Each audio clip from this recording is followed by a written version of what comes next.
Hi, welcome back on Do It Yourself channel. Today I'm gonna show you how to manage your contact, import export from the SIM card, memory card and accounts to your phone or the other way in LG K50. To do this operation, go to your phone. Here you're gonna have a contact. Click three dots here, manage contacts, and you have menu which you can import, backup, copy and merge. Let's get import. Select where import from to save.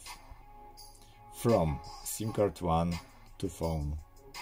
Okay. Choose contact which you want to copy or import.